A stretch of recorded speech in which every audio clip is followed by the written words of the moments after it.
Testing the Creative Talk podcast, testing the audio and sound for Creative Talk podcast.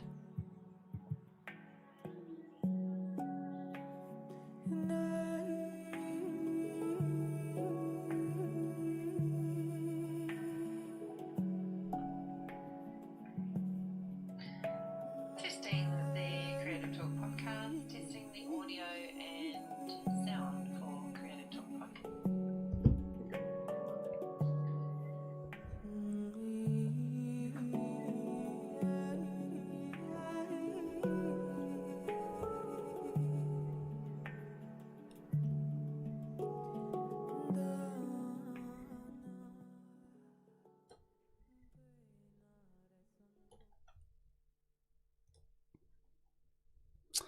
Alrighty, welcome back to Creative Talk podcast, where we blend the worlds of both consciousness and commerce. My name is Kabraska King.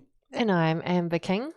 And today we have a very special guest for you. He's one of our favourite podcast guests and one of our favourite people overall. Yes, Charles is back to rejoin us once again, to share his wealth and knowledge on another modality which he specializes in, which is called Palawa.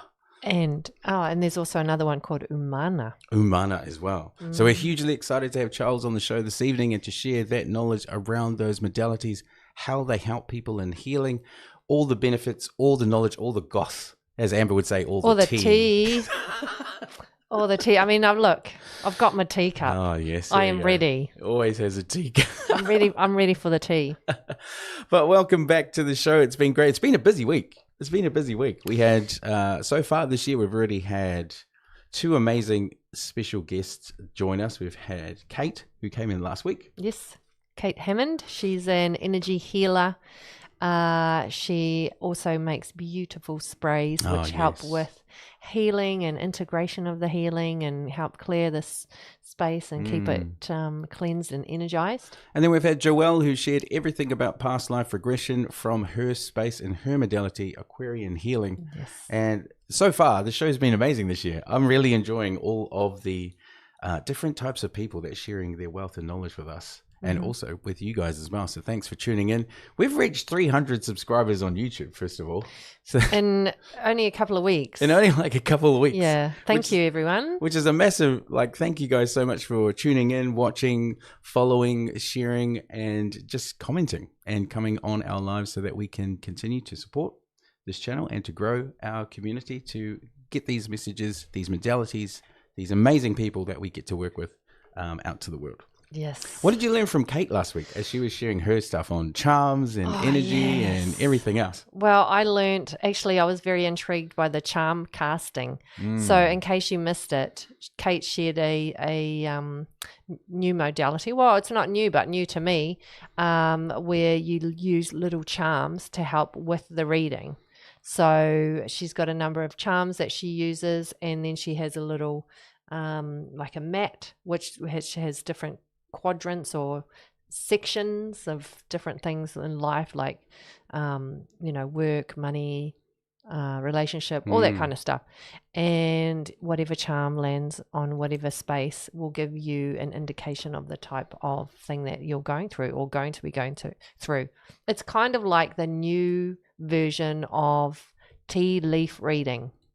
It is, isn't it? Yeah. It is. And actually, she was sharing that it is very similar to that whole modality, the tea read. But I enjoyed seeing that charm read, but also learning about her aura spray,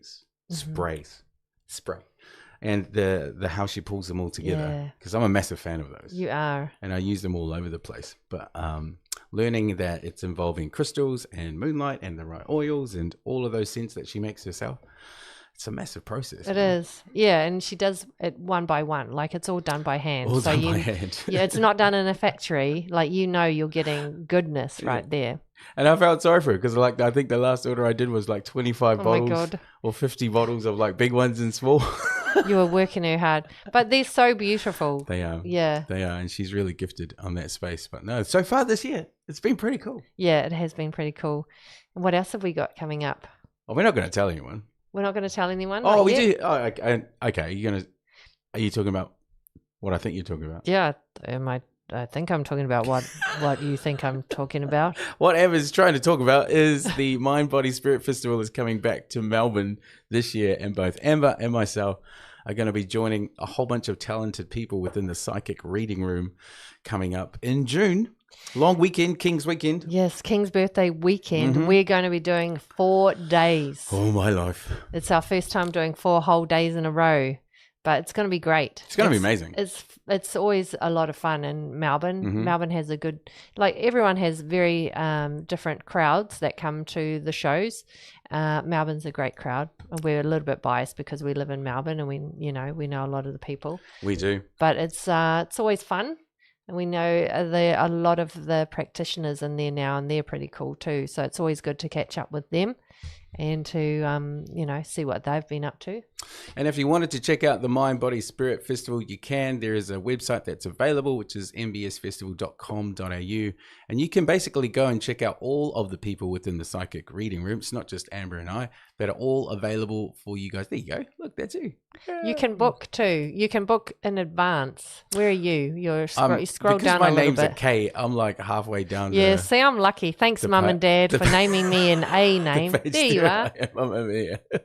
But you can go down, find the person that you want to pre-book for, and then they've got sessions available here, which you can go and book. Oh, you've got some left. I've got a couple that's left for the first couple of days, and then you're almost completely booked out. Oh, you've only got 3 left. Oh my God! Oh, you guys better get in quick. So you better get in quick. When I looked earlier today, there were 4 left. So they're getting taken up really quick, and Cabrascas are as well. So make sure you do your bookings. Otherwise, you can come down and you go to the Psychic Reading Room, and they will have slots available. They do. And you just talk to the lovely team down there. Mm-hmm. Move in the team. We'll take care of you. Team, yeah, and then you can get your space. The reason why you book early is so that you know that you're guaranteed to get at that time, 10 a.m. or 10:30 a.m. Otherwise, just come down anytime, and you'll still probably be able to get a slot with us. It does get busy. It always sells out though. Yeah. That room is so busy, especially in Melbourne. Brisbane and Sydney were also the same, but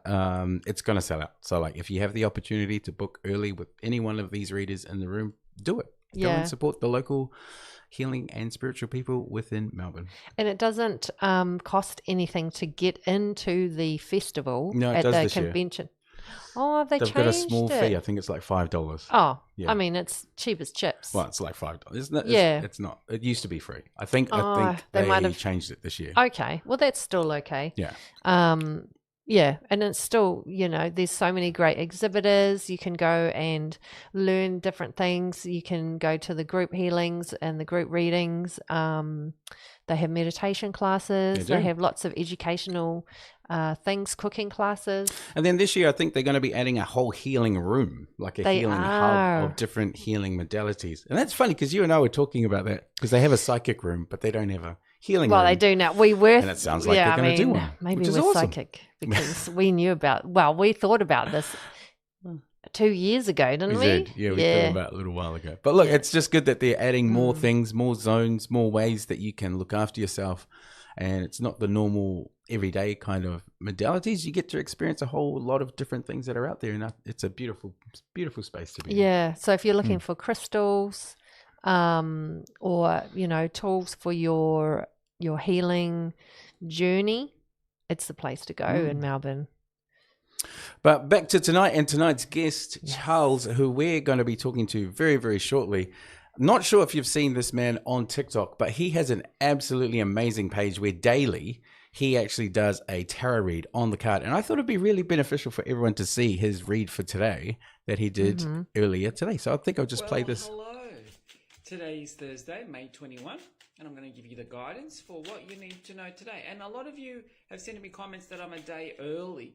If you're in North America or South America, it's just I'm in Australia and we're a day ahead of you. So that's why you might be seeing it as a day early. But let's just see what you want to know for Thursday, May 21. Okay, be the King of Swords. So yesterday we had the Justice card. Today it's good. We continue on. See, there's one sword. So plan for what it is you want. Have a strategy in place. The King of Swords is a great strategist, great in business, a great thinker. He has a plan and he sticks to it. See the one sword? It's my strength. It's my power. It's my superpower. That's what this is. Be consistent. Have the plan. Don't deviate from the plan. Work out where you're going, what you want to do, and how to navigate it. That's what he is. Now, he's got red, so he's always grounded when he makes his decisions. He's got blue, so he'll express his decisions. But the King of Swords is clear. And it's just like when he makes a decision, there's no wavering. It's done. And that's what you need to do today. So be clear in your mind about what you want to do, how it looks moving forward, and then be steadfast about that. Have that strength so that you know where you're going, what you're doing. All right, guys, have a great day. See you tomorrow. That's awesome, Such a great reading. I love listening to Charles's Me too.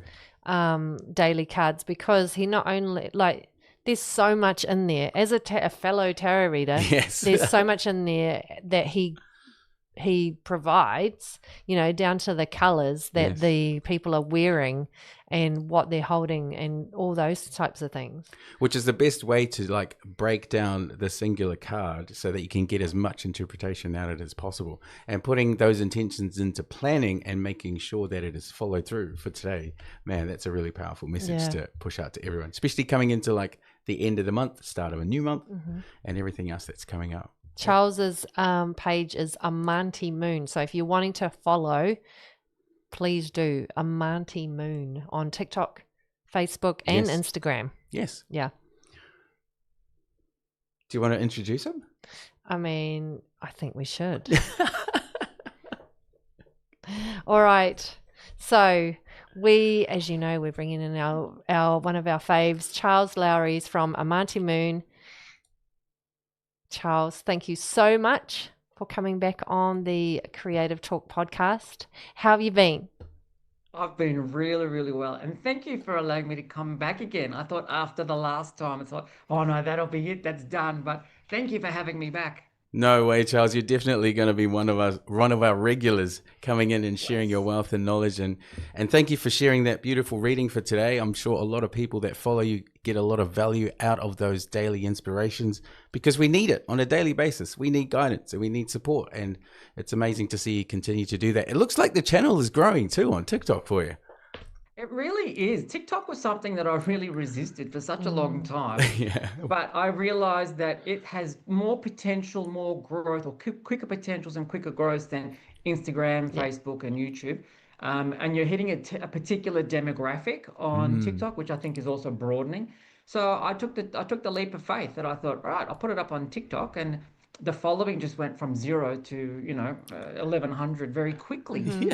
And I did my first live last week, and you guys were watching. Congratulations! Thank you very much for that. And it's like, it's pushing me, so I'm pushing myself to get out there now and spread the message. And my daily tarot reads are a little gift to my customers that are energetically aware, but they don't know what the feel of the day might be, or why am I feeling this way. And this might just give them some clarity as to, it's going to be a shitty day. Buckle up, enjoy the ride. That's exactly it. We have to strap in no matter what happens during the day. Exactly. Today's Thursday, Exactly. May 21, and I'm It's give you very the good. guidance for what you need. Sorry. Let me just turn it off. It's really good to get that guidance daily anyway, because, a lot of people are running around like, what's happening in my life? What should I be doing? What should I be concentrating on? So it's good to have something to ground them, right? Now, look, Charles, the last time that we had you here, we were talking all things about QHHT. You were sharing Dolores Cannon, all your insights on our readings that you did for us. But tonight we're actually going to delve a little bit deeper into another modality of yours that you've been doing for some time, which is called Palawa and also Umana. Are you able to explain to those people who've never heard of either what Palawa and Umana are? I will do my best, because it's different energy for everybody, and the results are different for everybody. Palawa is, I'm going to do Palawa first because I've done it more than I've done the Umana. Palawa is, the word means angelic shift in consciousness. So this is a very strong energy. It's not something that I would ever recommend to a client who's never had an energy healing, because I like to make sure that they're mentally aware of what changes can occur. So I'll offer them a softer healing first and then offer them a Palawa. Right. But Palawa wants to create change if you're stuck in life. Palawa wants to be a really good energetic washing machine. If you've got heavy or dense energy attached to you, Palawa is that washing machine that cleans up your energy from little hitchhikers to past lives that are sitting there to stagnant and stuck energy that wants to leave you. And it's amazing. I just love it. I don't understand it. I'm going to be completely transparent. I'm trained in it. I'm certified up to level 3, which is the highest it can go. Right. I trust it. And that's the key for me is I trust the process. I don't need to understand the mechanics of how it works and why it works. All I know is I say to my customers, okay, there's no talking, which is very hard for me because I love a chit chat. So there's no talking, there's no music, so there's no sounds. There are no smells. I can't even wear aftershave. I can't burn incense. It's the Wow. purest of environments. I will go into my healing room about an hour before I do a Palawa and I will turn off the crystal energy. I will turn off anything that can influence that Palawa gets turned off, like symbology or statues or anything like that, color. I have to turn it all off for 2 hours so that it doesn't influence the Palawa, so that the person that's lying on that table will go on their own journey. And I'll explain to them that you might see things and give it reference. Yep, I'm sitting on the beach, let it go. Red car, let it go. Because that might mean something to that person on the journey. I'll actually encourage my clients to go to sleep. I say, do me a favor, please go to sleep. Because when you go to sleep, the Palawa wants to go really deeply. And if you're ready for a shift, if you're ready for some big changes in your life, go to sleep, let me go deep, let the Palawa energy go deep, and then let's go. It's the weirdest thing I've ever done in my life because the customer's on the healing table and I'm running around that table for the full 45, 50 minutes doing this, doing this, doing this, doing this. And I'm pulling stuff in from the sky and I'm throwing it. And if anybody was going to video me, they'd say, what's going on in that room? And it's interesting because that 45, 50 minutes that starts it off, once it's finished, I'll walk out of the room. I'll leave my customers there for another 5 minutes just to integrate that energy and allows them to come back. And then the Palawa will take another 2 weeks to fully get to what it needs to want to change. Right.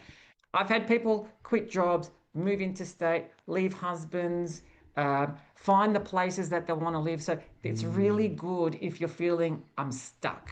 I don't know how to go anywhere and I don't know what my next moves are. Come for a Palawa. Or if you feel like I'm heavy all the time, I don't understand it, you might have something that's attached energetically to yourself, clean it away with a Palawa. It's interesting. I give it, I love it. It's one of my Rolls Royce treatments. I've now got 3 Rolls Royce treatments. I always start off with the Hyundai if nobody's had energy work, and then I build them up to the Rolls Royce because it can really, really change your life. If you're ready for it and you're willing, it'll change your life. And I think that's the key for energy healing. Come with an intention of what you want. And I'll always ask my customers, what's your intention for today? And if they come and it's just like, I just wanted to try it, well, don't expect too much. Yes. But if you come with the intention, I want to change my life, get ready to change your life. That's a Palawa, okay? Wow. Umana is different. I'm allowed to play music. I'm allowed to have candles, but I still can't talk. It's frustrating. It kills me. But Palawa is a non-touch technique, so there's no touching at all. Umana is a touching technique. Gotcha. So when I learned it, it's like, I'm going to touch the body. What am I doing? This is not what I want to do. But there are 5 particular meridians on the front of the body that we will touch and the head. And then halfway through, if the Umana feels like there's energy, you'll roll over and there are 5 meridians on the back of the body that we engage with. Umana wants to push you into higher levels of who you are. So it plays with chakras 8, 9, 10, 11, and 12. So if our viewers want to think of themselves that this is me in the earth realm, Yes. but there's a part of me in the universe, Umana wants you to connect more with that universal part of yourself so that you feel more connected, more expansive. It's like engineering for a higher level of consciousness. It's amazing energy. And it's one of the only times when I'm doing energy work that my mind is completely blank. No thinking, no thought. I'm just there and I'm just doing the process, locking into the head or the crown, and then every 5 minutes finding the next meridian, and then off we go. So for me, it's great. And the results have been really, really interesting because I've only practiced since November 2025. Yep. Everybody that's had an Umana with me has then gone and booked another one because they feel this expansiveness. They feel like, yeah, it's helped me release my anxiety. It's helped me release my lack of trust and lack of worth. But I'm feeling like I'm here, I'm present, let's go. So I know a lot of people that have come to me for Umana before going for job interviews and things like that. They then got the job. So it just makes them feel more comfortable in themselves. So very, very different tools for very, very different needs. It almost sounds like they both life shift you in completely different ways. One's a little bit lighter, the other one's very confronting. You know, if you're going to be leaving that relationship or moving from one job to another, that's going to be a big change. So it's almost like a big shift with Palawa. And with Umana, it sounds like it's lighter, but still on that same level of expansive and shifting you forward. Would that be right?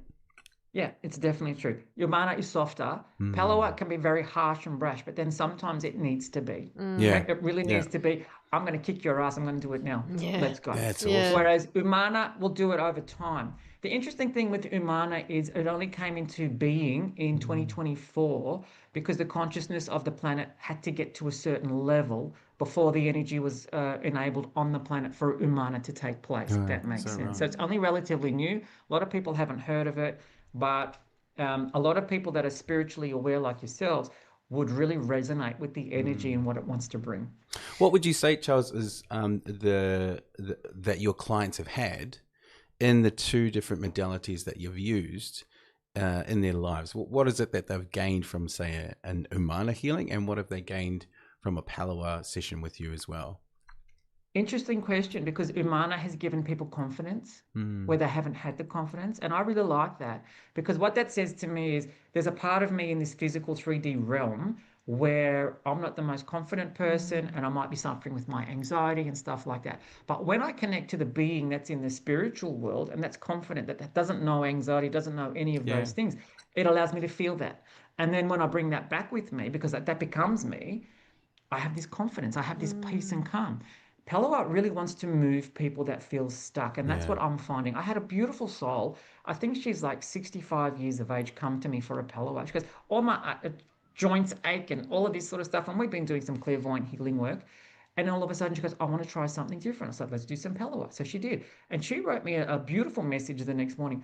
I feel energized. I feel safe. I feel no pain in my joints, but I feel like I just want to get up and get on with life. Yeah. And That's it's like, incredible. yes. So they're very different. Palawa, when I studied Palawa, because it's a 2-day class, when I studied it, day 2, they introduced symbols. And it's like, it's like Reiki and the blood just drained from my face. I'm going to have to remember these symbols. Yeah. And these symbols have like 32 steps to each symbol. God. Oh my goodness. And it's like, no. You just draw them once, you get them correct, and then they sit in your auric field, so you never have to worry about them again. Oh. Saved. So, but energy on an energetic level, Palawa, love it. Umana, I haven't done it enough. If I've done 1,000 Palawas, I've only done 50 Umanas, and I'm still getting to know it, if that makes sense. Yes. I'll be your guinea pig. too. I'm putting my hand up. Umana. We'll do both. Yeah. It sounds do it. amazing. It really is. It really is. And I like when I get the validation and the feedback to say, yeah, this moved, or I feel like this now. It's like, let's go. That's what it's all about. And that's the thing, isn't it? It's about shifting those old things that are holding us back, or shifting these old patterns, and not that we don't even know are there, right? Exactly. Shifting patterns, programs, beliefs. Sometimes, as a kid, you're at school, you're told you can't do that, you're never going to be good enough, you're never going to achieve anything in your life. And that's what this does. It helps you clear the slate. And it's just like, let's start off on a higher level, but the slate goes up and it's now, the door's open. What do you want? What do you want to achieve for yourself? Let's go. So energetically, we need to start moving into higher energetic practices to get more. I don't know if you've noticed, but life's getting faster and quicker, and we've got to be able to keep up. Sure Yeah, is. I thought that was just old age catching up to me. Not at all. Not Never. at all. So, Charles, what would you say the biggest misconception people have about energy healing is, in your experience? Oh, good question, Amber. The biggest misconception for people is, I'm going to go and have an energy healing. I'm just going to lie there, and then everything's just going to happen for me. No. You've got to want it. You've got to work at it. You've got to enable it. Does that make sense? Yeah. Yes. I have set an intention in my healing room that I don't want to work with clients that don't want to work on themselves. So if you're prepared to do the change, I'm prepared to help you. And I know when I do a clairvoyant healing, which is like a chakra balance, and then I do a lot of stuff with the head, I give them homework. And if you're not going to do the homework, that's been great, but I can't help you anymore. You've got to help yourselves, guys. You know, watch what you're eating, watch what you're drinking, watch what your language is, more importantly, how you're speaking about yourself, how you might be speaking to your body. We do so much, we can hold so much space for our clients, but as energy practitioners, as energy healers, they actually have to do the healing themselves. I'm just holding space. I'm just a conduit. Exactly. And if they don't want to meet me, there's no point. Yeah, it's not you know, we're not here to just put a bandage on a Band-Aid and go, here, take this pill, you'll be fixed forever. Yeah. You know, and it is hard work. That's why people don't do it. Don't go to healers sometimes because they are told, hey, you're part of this process. You're going to have to fix, 20 years of patterns. Yes. It's not just going to be fixed by one thing in a bit of energy and that's it, right? Correct. And I love it when my clients are crying on the table. That really gets me going because it's like, good, what's making you feel that way? Let's go and explore that and crack it open even more because you need to understand. And then what happens is once we build that trust on the table, they then bring out that thing that's been holding them back and they verbalize it to me. And what I'm very blessed and able to do is show them a different way of looking at it and a completely different perception. So what was shame now is looked at differently. It's like, I wasn't in the wrong. I don't have to hold that shame. As soon as they get a perception shift, bang, it's gone. Doesn't have any power over them anymore. So that's why I always say emotions are huge. If you're suppressing your emotions, stop, start releasing your emotions because that's where the problems start. And that's why when I get tears, good, what are we crying for? What's this all about? Or I might throw a question at them, why did you choose that? And that's a good one to crack them open. What do you mean I chose that? Well, before you're born into life, you get to choose what experiences you need to go through in this lifetime. So you would have chosen that experience. And why did you need to have that? And that really stops them because it's like, wow, okay, if I chose that, why would I have that? Why would I want that? So energy healing is not about me fixing you because I'm not a magician. It's about me allowing you to open yourself up and for you to go in deep into yourself and find what is this root cause? What is making me emotional? What is making me sad? What is making me sick? Once we get to that, it's released and it's gone. See you later. Don't have to deal with it anymore. And then that helps people to move and shift into their lives in ways that they would never have been able to do had they not had that support from yourself to open that door within themselves. And Correct. then it naturally kind of opens them up to even more because now that misconception, usually part of it, is also a blockage to actually doing the work with you on that table and making that situation, turn it into a life-changing situation for them. How do you... That's the key, Kapraska. Sorry to cut you off. That's the key, though. The room is secure. It is safe. Yes. And their ancestors are coming in. Archangels are coming in to guide them. And I'm getting information from all of those things. Say, ask this. What happened at 12? Ask this, ask that. So that's why I'm saying to people, if you're going to come and say nothing happened, nothing happened, I'm not the one for you. But if you're prepared to go, well, at 12, this happened to me. Yes. Good. How did that make you feel? How did that change your life? And if we can navigate through that, we're going to release that. That's how I want people to work with me.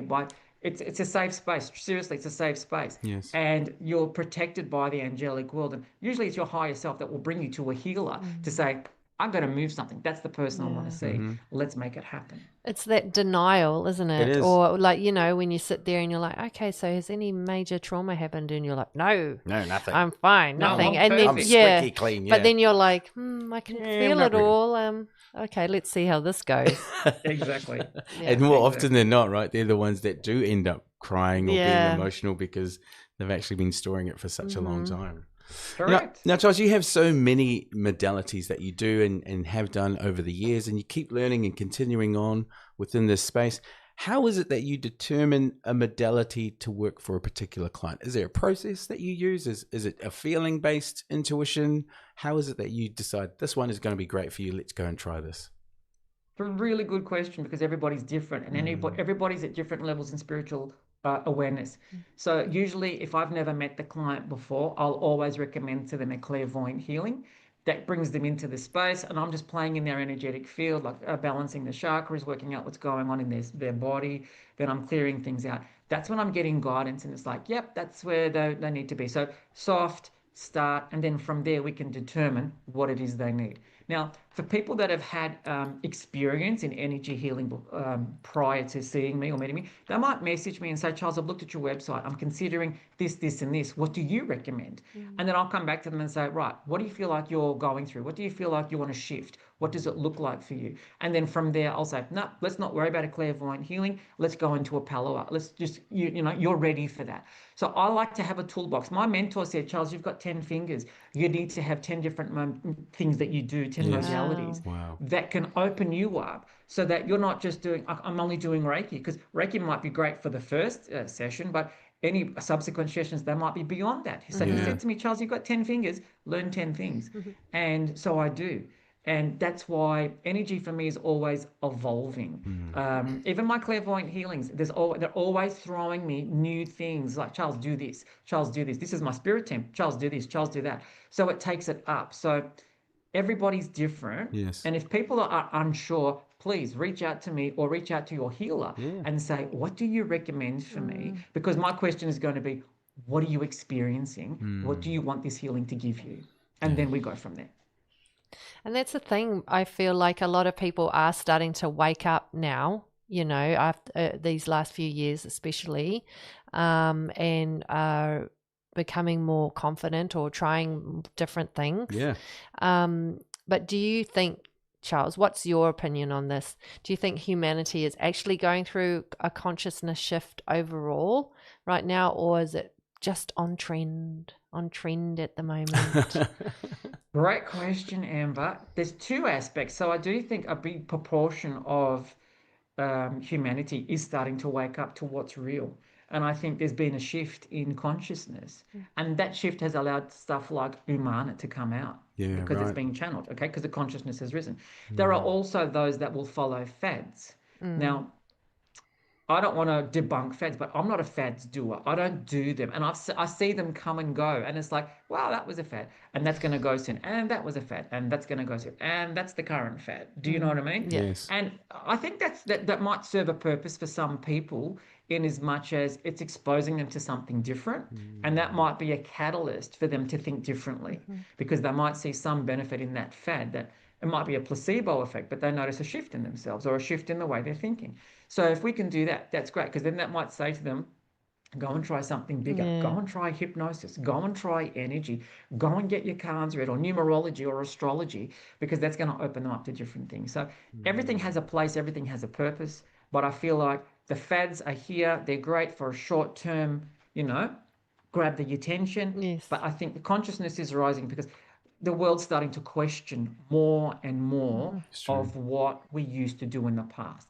Why would I have an injection? Or why would I eat eggplant? Or why would I do that? What's the benefit for me? Do you know what I mean? People are questioning. So this is a good place to be because we want them to question. We want them to say, but what's the benefit of that for me? And when you can provide that, let's go. Yeah. Do you feel like it also makes people a lot more open now too when they come to you, that they're not asking the same types of questions they used to before they were coming like years ago, because we are adjusting and the consciousness is rising and people are becoming more open or vulnerable with you, Charles? Yeah, I'm very blessed that my customers give me complete trust and there's a complete transparency in that room. And the universe works in mysterious ways. I want to give you an example of a healing that I was doing. Yes. And I had a client booked in, hypothetically, it might have been the 1st of June, and she messaged me, and on the website, you can change and cancel. She had to cancel it, and she rebooked it 4 weeks later, and she messaged me and says, I'm coming in 4 weeks. Great, that's fine. She came in, and she's lying on the table, and she goes, you won't believe what happened today. It's like, oh, what happened?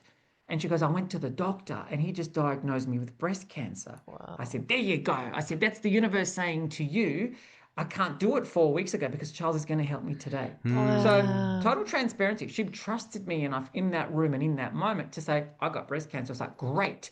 Now that you've said those words, I'm going to say, we don't have that. We're not going to own that, but we're going to work our way around it. And in that hour, I told her things like I was channeling things for her and use this crystal, put it in your bra, rah, rah, rah. And in 4 weeks' time, this thing had already dropped in size. Wow. Now, I'm not saying that's going to be the case for everybody, Yes. but it's just going to be people are open and people want the help. People want to change. Yeah. And they're getting frustrated with old ways of doing things that might not be the best way of doing things. So people are Correct. more open now to exploring other realities, other opportunities, other ways. I had a man, and we did talk about QHHT last session, but I had a man that came to me. He had a stroke, and he didn't get the feeling in his left arm back after he recovered from the stroke. And I said to him, okay, where does this connect to? And in the hypnosis, it came up as well. But where does this connect to? Your heart. I said, your heart needs to open, my friend, because then the left arm will open. And he got it and he cried. And it's like, yes, I love it when they cry because there's the truth. It's just coming out. So it's interesting that people are becoming more and more open and trusting. And I hold that trust with very high regard Yes. because it takes a lot for people to open up Yeah. and tell me what is happening in their world. And I'm very blessed that I don't judge anybody and I don't judge anything because I have that mindset. All right, well, you chose this. Why did you choose it? What's the purpose of this? What are we supposed to learn here before we can just let it go? Yeah. And when they do that, we have this great session and then off we go. So, yeah, I think people are becoming more and more open, transparent. They want to shift things. And we're going to help them do that.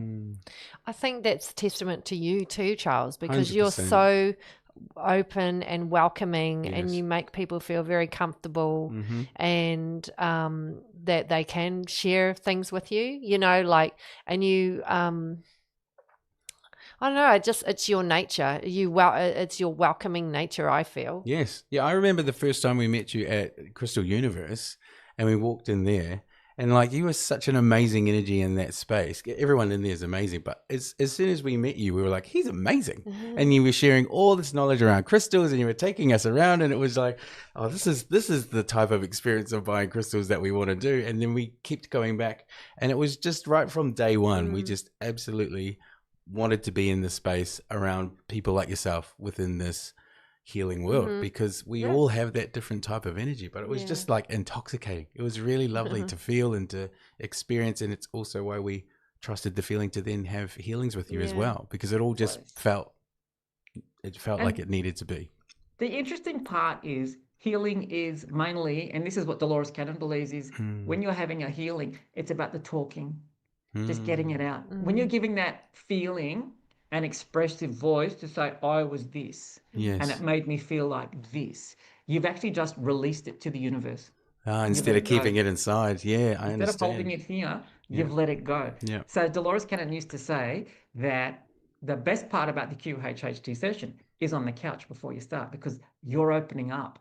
You're releasing things that you've never told anyone possibly, but you feel safe enough to do. And you're freeing yourself of that shame or that guilt. And that's liberating. And then she said the hypnosis is the icing on the cake because it just validates everything you talked about. Yes. So that's why in the healing room, when I will poke people with words, how do you feel? What does that mean to you? How does that look for you? What does that word mean to you? Or whatever, just to try and dig so that they can go, bleh, and they bring it out. And when they bring it out, there's such freedom and it's so liberating that it's just, it's next level. Do you find different types of people are more open, i.e. are women more open and share their feelings easier than men? Yes. Yes. Women are open. Women have their intuition, which is why if 9 out of 10 clients of mine are women. Okay, I have seen an increase of male clients, and that's been great. And the increase in the male clients are very spiritually aware men, so they practice spirituality, and that's great too. But men, as in general population, they've got their head in the sand. They've still got their eyes closed. They don't want to see what's real and what the possibilities are. It's true. And I'm blessed. I've got many brothers and sisters, and I've had some brothers that have allowed me to work on them. It's like, wow, that's amazing. How did you learn that? I didn't know you had that in you. It's like, I just read and I trust. And the biggest thing is trusting my intuition. And people have to understand that being an energy healer in this day and age, it's not cheap. You know, we Yeah. go and pay big money to Yes. go and learn techniques Yep. that True. we've learnt them in other lifetimes, but we've forgotten about them, but then we bring them back in this lifetime. It takes us a lot of energy, but we also read, we watch energy, we watch people, and we can understand what's happening. So look, I think it's women have got this big time, Yes. and men really need to catch up with this. Yeah. I have seen an increase in more, because I've been going for years and years to different workshops, and used to be for many years the only guy in sessions or meeting with healers, and I have seen an increase in males being more open over these past years. It is changing, thank goodness, because so many more men are becoming more vulnerable. So many more men are wanting to step into that trauma space, and we're seeing it in multiple modalities of it becoming in breath work. We're seeing it in healing, in energy, in hono, in all these different practices, which I actually think is so needed for males to be able to express, 100%. because we just don't do it. We don't talk about our emotions like women do. We just don't.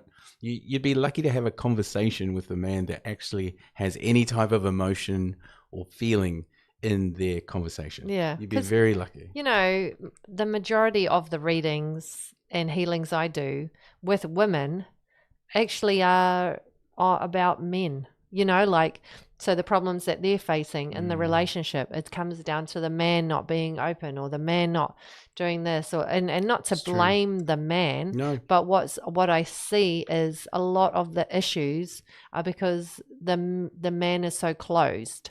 And if they were more open like the woman, then I'd feel there'd be less issues. Less trauma in the relationship and with each other. Yes. I agree. But I think the man has always been, so that you're talking and I'm seeing the Hierophant. The man's always had this pressure that he had to be the masculine. He had to be the provider.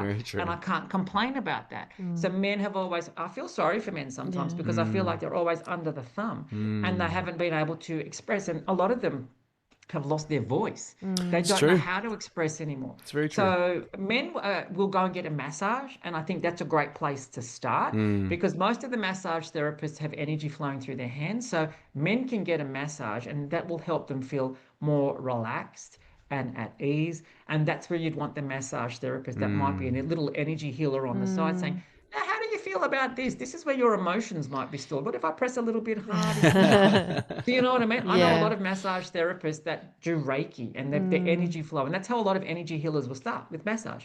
But that's a great way to get through to a man, a massage or a Reiki massage or something to that effect that will just gently nudge him. You might need something a little bit further. It's great that the younger men are more open as well. Like the younger people that are coming through, open to spiritual stuff, open to whatever, let's go. You see it on TikTok, you see it on YouTube all the time. It's just, you know, I'm 55, it's my generation, and probably from 40 onwards, that are very set in their ways. We were always brought up, you don't show your emotions, you only spoke when you're spoken to, all of that stuff. So it's very interesting that I feel men have been hard done by, and it's time for the men to come and to move forward. But I struggle sometimes as well. As I live in this spiritual world in Nebraska. You're not alone, my friend, but when I go to classes, I'm the only one. But then how many women's only circles are there? Men are not allowed. Yes. They don't Well, that's invite true the too. men. Yes. So there's a flip side to everything, and I get it. But I want to, in my head, I've always worked out, I want to do more things for men, that they actually feel safe, to feel vulnerable. Because I think in their lifetimes, they can't be the vulnerable one because I'm the breadwinner. The pressure is there for me to provide or do whatever it is. And there's a lot of stigma for men to have this, bravado wall that they create at a very young age, to be tough, to not cry, to not complain, to not, which really puts us into this space where we just don't express. And we end up bottling all these things up from when we're very, very young, all the way through our corporate careers and more. Competitive as well. And then you add in competitive and ego and the drive to have all these flash things and money and everything else on top. It becomes a really toxic kind of masculinity rather than a connected divine version, which is also possible. Correct. But I think that's what a lot of people are coming to, that connected divine. Yes, I they agree. want that now. Yes. Now, you've traversed that corporate to spiritual life yourself, Charles. You were working in many, many years in your past life in the corporate space, and then you moved into the spiritual full time, and traversed into that. whole new adventure. Have you taken any of the learnings from your corporate life into your spiritual healing journey? And is there anything that you miss from the other side, or is it just like, this is me now, this is what I want to do? Great question. The biggest thing that I learned in my corporate world was communication, and communication at different levels. Am I talking to a child? Am I talking to a chief executive of a company? Who am I talking to? What language do I need to engage with so that I can get my point across? The other thing that I learned in my corporate world was energy, reading energy very quickly. What is the vibe I'm picking up on this person as they're walking in? Yeah. What is it? Is it angry? Is it happy? Is it scared? Is it safe? What is it? Yeah. So I didn't even have to look, but you could just feel it coming in. So I used to understand where I used to work, where I was there for 26 years, that I could read the energy before I'd look at the person. And it's like, here we go, we're going to have an argument, Yes. or whatever it might have been. So the biggest thing that I've learned in the corporate world was how to communicate with people in the most efficient way to get what I needed to get from them. And they felt like it was a joy for them to do it for me, if that makes sense. Yeah, it does. That's what I brought into my spiritual world. Beautiful. Because communication is the key. It's the most effective way that I can get my point through to the client. Okay. The aspect that I miss the most is the social aspect. You go into an office, there's a social team there, or you got your colleagues, you chat, how was your weekend, what did you do? Now that I work for myself at home, I don't have that. I have it when the clients are here, but I don't have that. But then that allows me to do other things and try and get creative in other ways, which brings you those TikTok videos, Instagram or YouTube or whatever, so that I can put me out there. And then sometimes what'll happen during the day is I'll get a message, love the card of the day, made so much sense. And it's like, great, I connected. So I'm still connecting. It's just in a different way. But that biggest key for me in the corporate world was respect and integrity are things that if you lose them, you'll never get them back. So it's really important to keep them, but also how to have the most effective way to communicate whatever I need to communicate with my clients. Well, now, Charles, you're having water cooler moments with your spirit guides. Yes. And I suppose just like us with our spirit guides and our team, it's going to be a variety of characters. Yes. All telling you lots of interesting, fun, different things, right? Now, can I tell you, I do it with nature. I talk to nature. When I go for my walks, I'll talk to the birds. And when you walk up to a bird, usually they fly away because they're scared. I'm talking to them and they don't move. And it's like, how you going? What's going on? I love your voice. I love what you're telling me. I love how you sing to me every morning, even though I don't understand what you're saying, but my subconscious does. I love that. Keep that up. And I'll talk to the trees. What's the wisdom that you've got blowing through your leaves today? Tell me. So I'll talk to a bigger consciousness, if that makes sense. It does. What do you think, Charles, over the years has been your biggest struggle within the spiritual healing space, or the biggest obstacle you've had to overcome? Being a man in a woman's world. The spiritual world is dominated by women. Yes. And being a man in a woman's spiritual world is very hard, because I can tell you now, Kabraska, I hope you could validate this for me as well. When I was at a healing center, if there was a woman tarot reader and there was me, she'd get 10 clients, I'd get 1. And it's like, wow. And it's like, we're still all plugged in, but there's something about this feminine nurturing energy that men are not even looked at in that aspect. Wow. It's starting to change. It is starting to change. It's really starting to change. But being a man in a woman's world, I don't know, there's not that trust. There's not that, it's harder for us to build trust initially. Once you've got it, you'll keep it. Yes. But it's just getting that past the post. And that's the hardest thing that I find being in the spiritual world, is being a man. It's hard. You got to break down that type of barrier, that stereotype. Does that make sense? Yeah.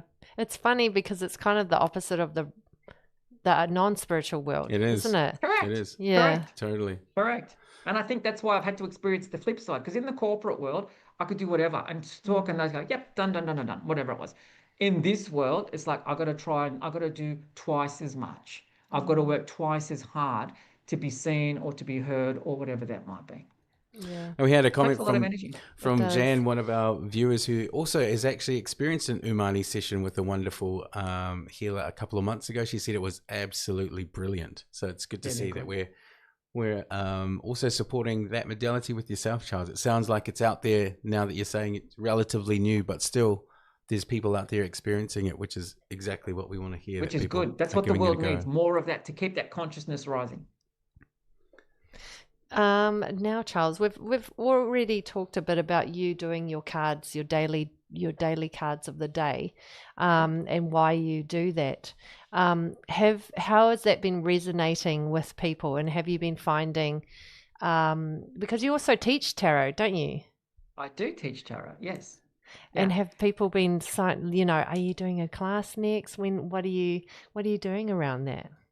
That's an excellent question. I usually do my tarot classes like in July and August, although I did do one in March and it was a fabulous day. We had a really good day. I will be teaching tarot in probably July or August, and I'll be doing an energy healing class in July or August as well, which goes for 7 weeks.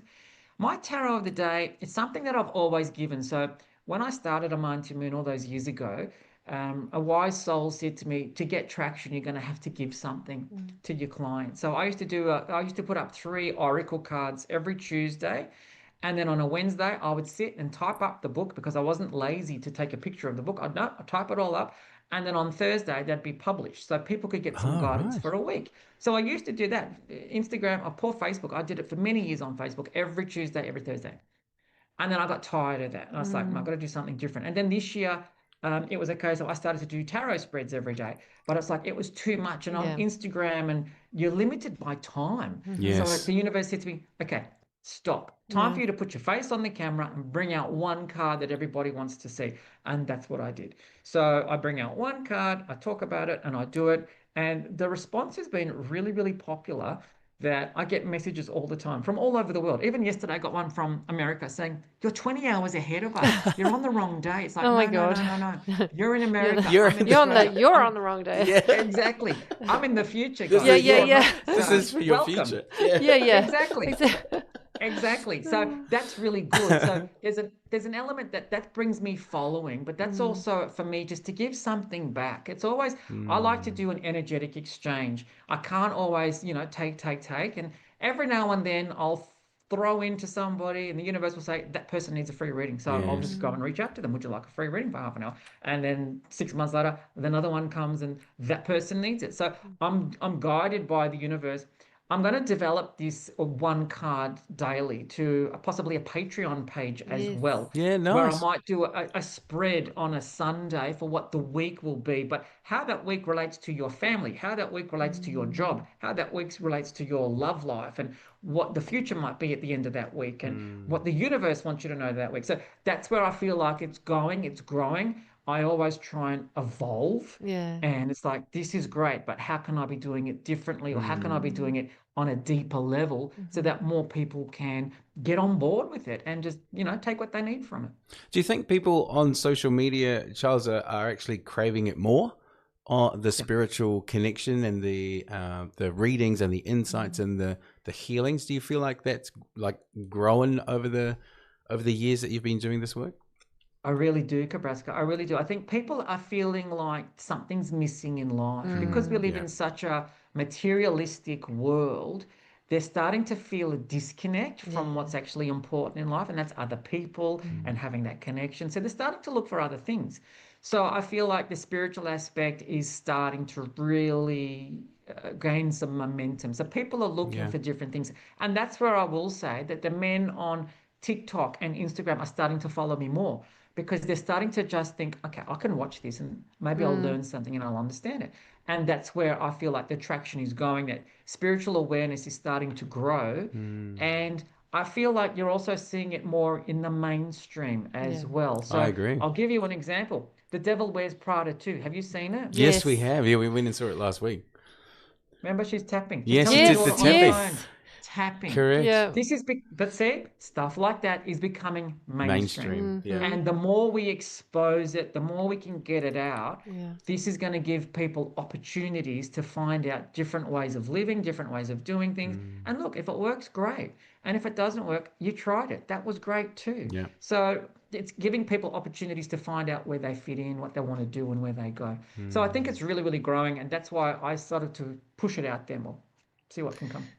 And I mean, it's easier access for people now as well, right? All around the world, and they can, they're not putting their face out there. And if it's a male looking at your card read of the day, they might be like, oh, nobody knows that I'm doing this. It's okay. I can get this wisdom, and I'm not going to feel like people are looking down on me or whatever.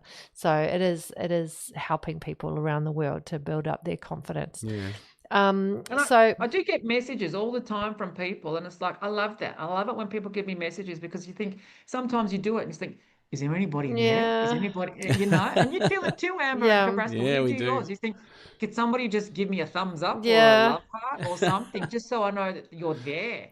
And that's the disconnect. That's why sometimes it's hard, because you do it on a platform, but okay, is anybody seeing it? Is anybody actually watching it? Is it paying attention? But my guidance is, keep going, because you just don't know what's coming from this. And, I've just got to trust, and consistency has got to be the key. Yes, That's it. 100%. Absolutely. And then, Charles, with all this spiritual work, we've talked about this before as well with other guests, and the importance of being safe, like spiritually safe and protected, and keeping our energy clear. Can you tell us from your point of view why that is so important? Oh, good question, hard question, deep question. Yeah. So people believe in the physical body. They can see it, they can touch it, okay? The physical body is real, it's there. We also have energetic bodies that you can't see. Yes. And things happen in the astral realms. And it's very interesting that people really need to protect energy bodies, because this is where we have things called entities that want to come to you. So I'm reading an amazing book at the moment, and it's written by a psychologist, and I love that, because she's actually playing now in the metaphysical world and telling us, and she's discovered it through hypnosis, that things can actually attach to us energetically. Yes. And sometimes that's happening when you're at your lowest point, when you're in fear, when you're in worry, when you're anxious, okay? When you're in those levels, your vibration drops. And then that can create cracks, tears, holes in your astral body. And that's how these things can come in. So the easiest way to protect yourself is to have joy, fun, and love in your life every day. If you can have fun and joy, your vibration stays high. If you're in a stressful work situation, you've got to start protecting yourself. You could do something like a crystal bracelet. Okay, this is called Isua, Isua stone. Isua stone. It's from Greenland. Okay, very high energy, very much connected to the earth. You can do energy healing, whereas we can clean out, like a Palawa cleans out heavy attachments that don't want to be there. They don't need them. Understand, guys, that you have a physical body, and you'll go to the doctor when you feel like it's not working properly. So you now need to understand that when I'm not thinking properly, or things are obstructing my thought process or how I'm feeling, but it's not physical, it's energetic. And you've got to work out, what do I need to do? So, question yourself, how many times have you gone to the doctor with a pain or something going on in your body, and they say to you, there's nothing there? Yeah. Or I can't do any, take this and they'll be fine. Correct. It's just a standard answer. Yeah. Correct. And that's where people have to realize, no, my mind is not playing tricks on me. Something is there. That's where you've got to go to an energetic specialist that can say, yeah, there's something attached here, and it could be an emotion, it could be something that's been suppressed over time, but it could also be an entity. So work out how you really want to protect yourself. In my healing room, there's 25 kilos of selenite that sits under my table. Wow. Selenite is, for me, the most amazing protection stone that you can possibly get. It's white, it's milky, and I have 25 kilos of it sitting under the table. In the corner, I've got another 6 kilos of selenite. On the top of the table, I've got rods of selenite. I've got swords of selenite. Do things that want to protect you. Use things in your home, like a selenite lamp. Keeps the energy clean and clear, okay? Do things. Sage, smudge. I'm always smudging. I'm always cleansing with incense, because energy will come to you, and that could come to you as a thought or a negative intention from somebody else, okay? And this is where you've really got to be mindful about what you post on social media, because if people become envious of you, they're going to want to pull you down. They can send energy to you, and that comes to you, and that brings you down. So physical body, we go and see a doctor, but your energetic bodies, your spiritual bodies, your mental bodies, that's where you go and see an energetic healer. It's a shame, because I think we put so much emphasis just on the physical, that we forget to look after that energy body and that spiritual body. And actually, if you do look after them in the same way you look after your physical, you have a much more balanced body, energy, life overall, right? But it's never taught to us. We're not taught this at school. We're not you having a light body is not a real discussion, but it is. It actually is. When you start doing this work, what you realize is you are more than just physical tissue and body, and that the energy has a profound effect on your system and your life, and so does the spiritual side. And the easiest thing people can do, Kabraska, really, take your socks and shoes off and please go and stand in a grass at a park or go and stand at the beach. Seriously, people have forgotten the basics. And that for those, too many people come to me, I'm anxious, I'm overthinking, I'm in my head. It's like because you wear socks and shoes and your homes have got carpet and you're not connecting to the earth. Simple little things like that. People think, oh, no, it's not that simple. No, seriously, it is. Because people overthink things. Go and stand on the grass, go to the local park, watch the kids on the swing, take a football. Okay, but go and take your socks and shoes off or sit up against a tree and just sit there for half an hour and just watch the world go by, because that's going to drain all the heaviness that's out of you. The earth wants to take it all from you, and then it makes you feel uplifted, empowered, and it's like, great, I can take on the world now. Little things like that, guys, seriously, can change your life dramatically. I totally agree. We've got a comment from Pro Amateur on our YouTube channel that's saying they absolutely hear what it is that we're saying about energy, but it's actually really hard to relate that to ordinary people, to Kiwis, to Aussies, and to get them to understand all of that. I totally agree. It isn't normal to talk about energy in a way where it's physically or mentally real. To us, it is real because we work with it. So for us, it makes sense. But to anyone who doesn't, it's like borderline woo-woo, crazy man talk. But it's not. The context for me is the energy can be used, and as Charles was just saying, there's so many small little subtle things that you can do that are also energetic, and we don't even know it. Standing in the sunlight, first thing in the morning, going and putting your feet in the ocean water or being submerged in water, another beautiful way. Grounding, as we were talking about as well. All of them have a little energetic piece for you that will help you in your day. And there's a big difference between when you do have that kind of practice and when you don't. Yeah. And for me, it's the feeling that you should go by. You know what the problem energy I feel is happening with people is they like, oh no, that stuff doesn't work. It's because they're so disconnected from their actual bodies and their energies because they're always on their phone, they're always busy, they're always, they're not actually going within.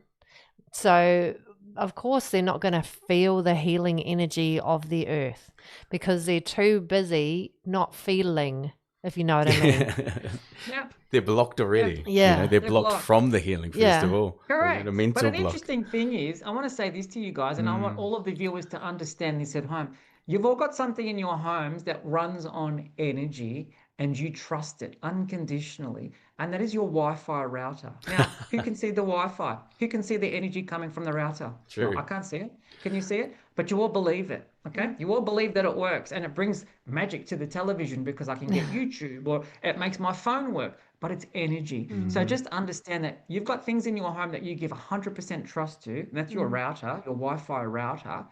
But you're saying, okay, sometimes I struggle with energy. So just understand, I connect to the source and to Mother Earth. It's not my energy. And when I'm connected, trust me, magic flows through these hands. And if you want the magic, you'll go and search for it. And if you don't want the magic, that's fine. But you've got to question what comes out of your router. Yeah. It's like when people say, oh, crystals don't work. They're just rocks. But then there's crystals in watches, quartz crystals. There's crystals and in computers and mobile phones and they help make the phone or the device work. Yeah. And so it's not just woo woo. It is an actual thing. Yeah. I love that analogy. The struggle there is though, and I understand it completely, and I agree with you 100%, Amber. People's belief systems then will change and that's where they struggle. Wow, there's crystals in my phone. Yeah, there have been for a very long time. In watches and all of that stuff. And then when they sit with that, it's just like, well, what else do I believe that is now wrong? Does that make sense? They don't want to see that. So that's where when you question people with wisdom, they don't want to see it. And that's where the head goes back into the sand. Yeah, just go back on the phone. Just means they're not there, they're not ready for that, and that's fine. Yes. Yeah, I think it's definitely unfolding with more people that are asking more questions and seeing more of us gifted, and we've lifted so many layers in our own lives by sharing that on platforms like Instagram and everything else that's out there. We're helping them to ask those questions of themselves, and the bare minimum that we should all do is just to support whoever it is when it happens, how it happens, because you never know. People try and lift layers all at different stages of their lives. Yeah. And you never know. Support each other. Just That's support it. each other. Without ego, without any expectation, I'm going to get something back. Yeah. Just go with, how can I help you today? What do you need from me today? Yeah. Done. Charles, do you make it part of your practice as well? Because we do with our work with different partners that we work with. But do you make it a practice of yours to give back in different ways to people in need, or to certain groups, spiritual groups? Is there a process that you have for that? I do a lot of things. So with energy work, there's always an exchange. So I give back to my clients usually always in time. Okay. So I'll say to them, it's an hour session. But then like this afternoon, I had a lady book in from 1:30 till 3 and we finished at 4:20. And I'm saying to her, I'm going to give back to you through time. Okay.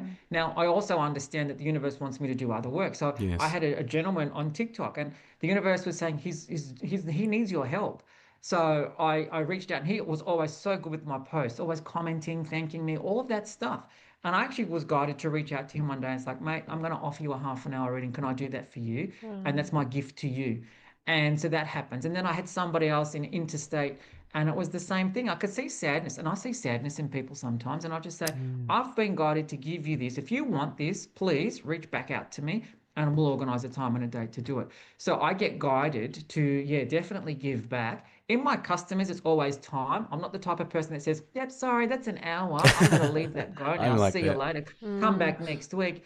I always book my appointments at home that I've got like an hour after each appointment. So then if I need to run over time and my clients are okay to do that, we will do that because I want the best for them. And I'm not trying to create people. I don't want dependency. I seriously don't want dependency. Yes, so I'm trying to help them. So I'll always give back with time. And the charity comes with, every now and then I might throw a free reading out to somebody. Or if I've got a client that's gone through particularly hard times and I know they're struggling, the universe will say to me, that one's free. Just give it to them. And you just don't know how that comes back. And trust me, when you give something back, you see these little ripples. And the ripples want to change that person, but then that ripple changes the family dynamic. That ripple then changes how they might interact at work. So that little ripple that you've initiated for nothing creates amazing change. And that's what I'm here to do. So I will always trust my guidance and give something back.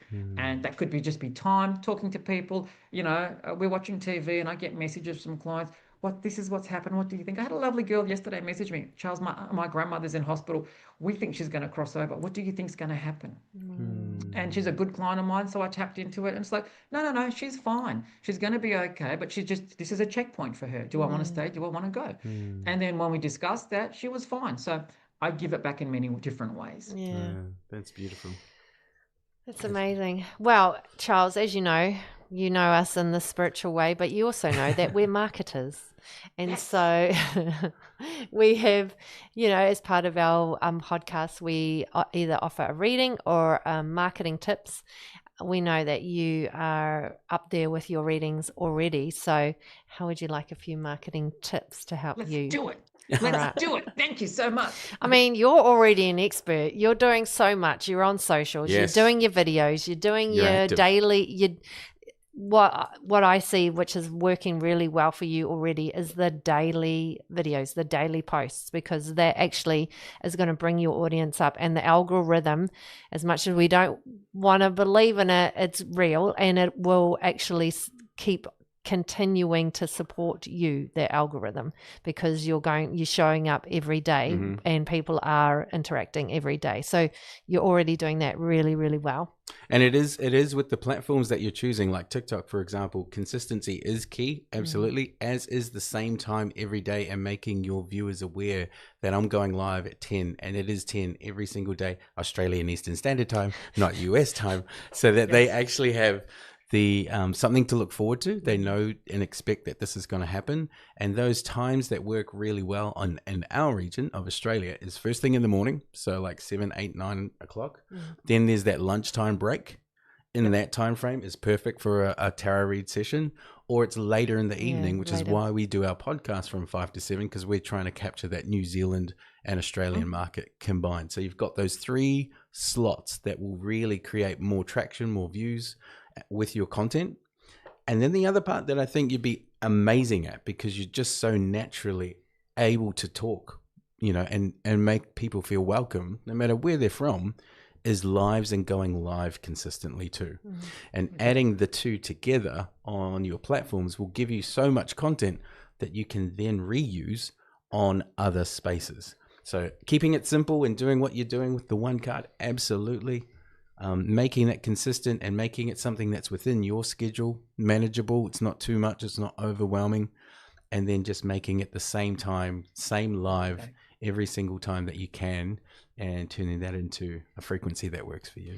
I would also, you know, a lot of times when people are considering to go to a healer and they're trying to do a bit of research and they are a little bit scared or they want to know more about it, sometimes seeing a video of how things are done is really helpful. So, you know, you could record with a person who's willing and able, record a session of you doing Palawa or Umana or your clairvoyant reading. You don't have to, you know, you don't give that information. It's just a way of showing so that people can go, oh, okay, is that what I do? It looks easy. I don't have to, you know, it looks comfortable, looks safe. And Charles is very welcoming, you know, that kind of stuff. It's kind of gives people who are on the fence just a little bit of a push to go, I can see myself lying there and relaxing for an hour or however long it is, you know. Because everyone wants to see the behind the scenes too. They want to see the magic. They may not understand it, but they want to see the process, the start, the middle, and more importantly, at the end, how does the client feel? If you can share that piece of like they've come out of the session or they've just woken up from QHHT and you just have a little snippet of them just going, we just traveled to like this whole new. Remember when we did our session? That piece was incredible. And if it was a content piece for you, it's a testimonial. It's a piece of content on social, and it also shows people, as Amber's saying, that behind the scenes sequence that allows people to connect to your work without you having to sell it. You know, like a product. It's really genuine. It's authentic. It's you. And it's also the experience. Yeah, and that I'll definitely take that on board because I love that. And in my head, it's going to be, I've always wanted to video a Palawa so people can see how crazy it actually is. And it's just like, okay, so now I'm definitely going to make that happen. So let's do it. And it's really good for getting in the younger generations as well and getting, because, you know, as we spoke earlier, a lot of young people are more interested in spirituality than a lot of the older people, so they are going to watch videos and being like, oh yeah, that's what it is, and that looks interesting, I'm going to give that a go. So I feel like it'll open you up to even more customers, clients. I love that. That's so good. Thank you so much. I really appreciate that, because sometimes I sit there and think, what's next? How do I do it now? What's the next step? Do you know what I mean? So it's interesting. So thank you. I appreciate the guidance. No, you're welcome, Joe. The last idea that I've got to share with you is, I know you go and do all these amazing markets all over the place, right? Do it live. Go live and make that part of your live event. Charles is here on site, and just have the camera sitting right next to where you have all your products, and you're going live for a certain period of hours just to show people that you're live in this space. And they can come and visit you, and you have that whole customer interaction, because you're amazing when you're at markets. And I remember the first Oracle card set that I still have, that we bought from you, you know, that guided us into this massive journey. That experience, if that was shared on a live, just shows another big, you know, aspect of you. And the more of those that are real and more you that aren't hard work, then the content side and the marketing side isn't so hard and that frustrating and tedious, which is what we try and remove out. Is like, it's too hard if we do it this way, because you feel like you're pushing or you're having to do this, and it just doesn't feel good, you know? It doesn't flow. And it doesn't flow. But if you can find those little pockets, and events would be one, live in your home with clients or recording, that would be another, as well as your daily, you've now got 3 different aspects of you that you can share with the world that shows your business in the most authentic way possible. Even possibly on your when you do your teaching, when you do your classes next time, you know, you can show some behind the scenes footage of you teaching, and it doesn't have to be the cameras in the way. Obviously, you're going to get permission from the people, participants. But then you can have some testimonials at the end as well, video testimonials from the people who are, you know, how did you find that class? What did you learn? How is Charles' teaching style? Things like that. And it just helps people to go, oh, right, I'm going to go. This is so good. I'm going to sign up for the next one. Yeah. And video testimonials are 10 times more valuable today than a written one. Yeah, nobody reads anymore. Reviews and written, absolutely. If you're going to a restaurant, reviews and written. But it's shifting, and it has shifted quite a lot to where the video impact of a testimonial or of a view from your clients on your website or even on your social page speaks more volume than a written testimonial. Because people think, it may not be real, maybe one of those spam ones that people just pay for. It's not real, but you can't really fake the video side of things. And the customer's energy will do the rest of the work. You know, I was going to say, they'll see it. They'll see exactly the glow at the end of it. Yeah. They will. Yeah. Fantastic. That's so good. Thank you so much. I appreciate that. You're welcome, that's Charles. stuff that I can then take on board. It's like, right, how do I make that work? Let's go with that. Let's do it. Yeah. And it's easy to do. You're already doing 90% of the work anyway. It's just adding in these little pieces that we hope will just bring you tremendous value. And it doesn't cost the world in order to do these things. You know, you can just start acting them straight away. And you've got your setup already. You're comfortable on camera. You're already, as Kabraska said, 90% of the way there. It's just like plugging in some extra little things. But I think it's just going to expand and go everywhere. Love it. That's what I want. Let's do it. Now, what else is coming up that people can look forward to, Charles, with yourself? What other things can we help support you with your business? And where can people find you? More importantly, how can they get in touch with you?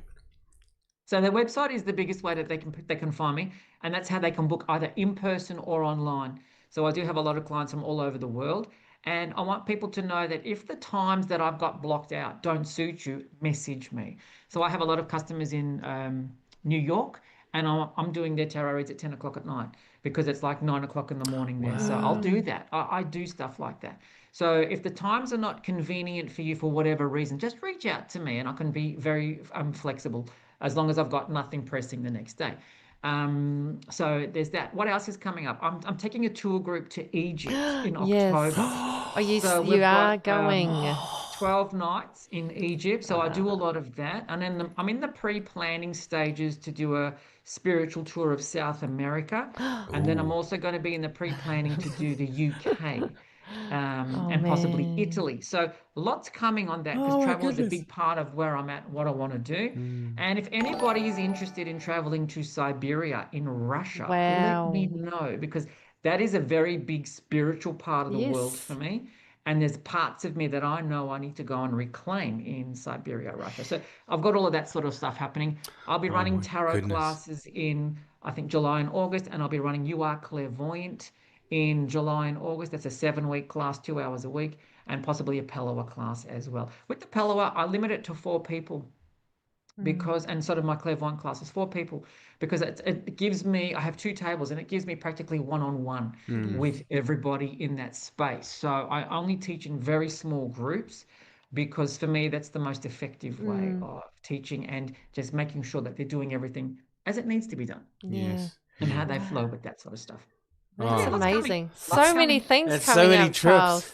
I've got my fingers in many pies. You do. Many pies. Many pies. And look, I'm always thinking, what else can I be doing? What does it look like? And I don't think for me this year I'll be learning anything new. I really want to bed down the Umana. And then I want to practice with those. And that's what I try and do. I'm not the type of person that's going to go and learn something every year because if I do that, I'm not going to master them. And I'd like to master them. So it's been 10 years now since I've done the QHHT. I think it's been 13 years since I've done the clairvoyant healing, and I've really mastered those techniques. And even though the clairvoyant healing sounds very simple, very basic, it is still very, very powerful and very, very effective. So I did a client this afternoon and she went out to space and it was just like, wow, okay. So wherever you're at energetically, there's the healing technique that will match that. Yes.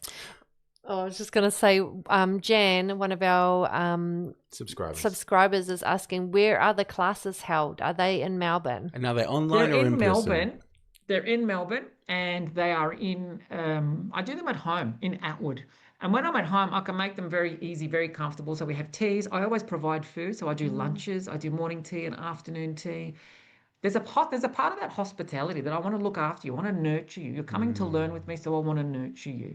So I do them in Melbourne. I have done them interstate before. I've done them in Canberra, and there's a possibility I might be doing some in New South Wales in the not too distant future as well.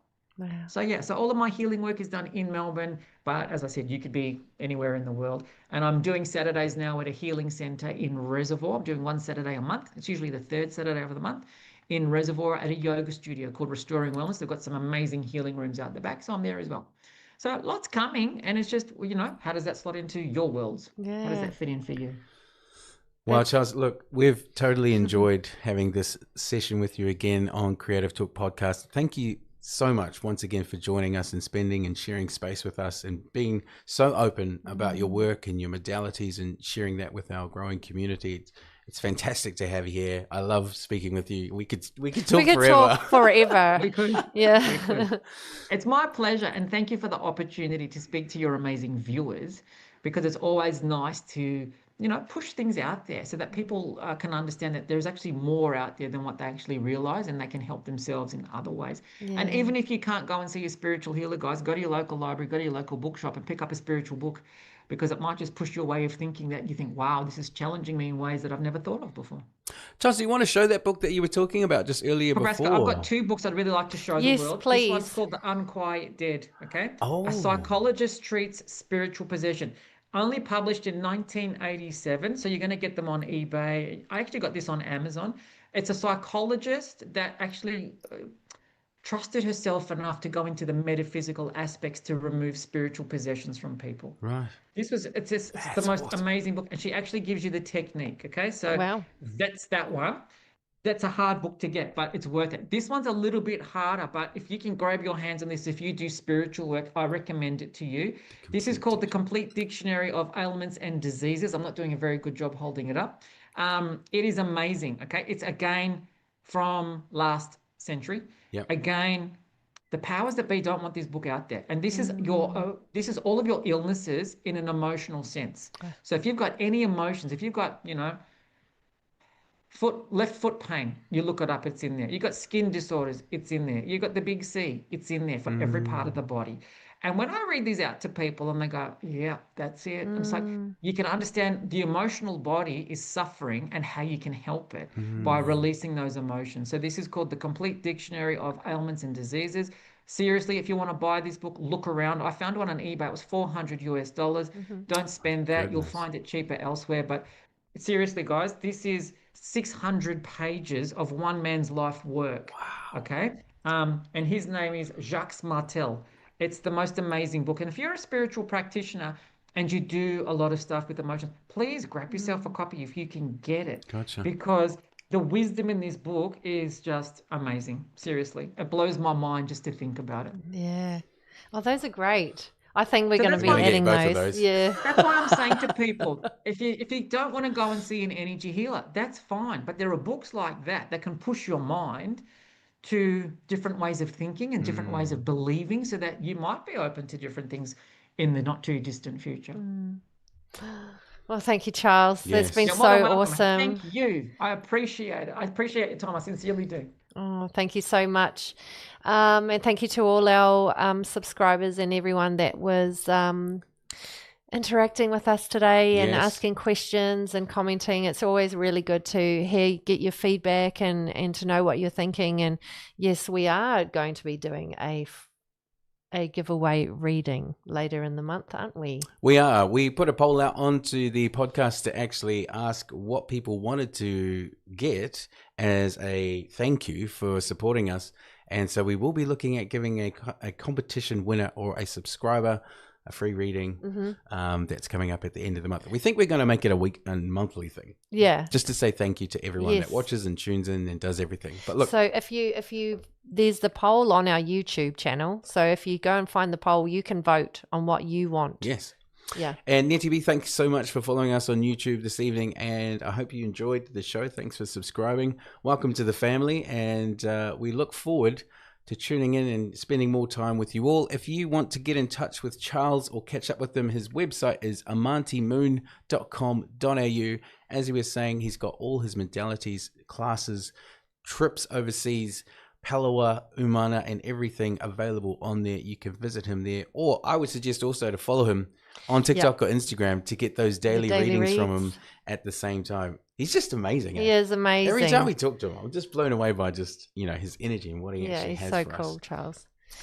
But we've got something cool coming up next week as well. A couple of awesome guests. We have 2 guests next week.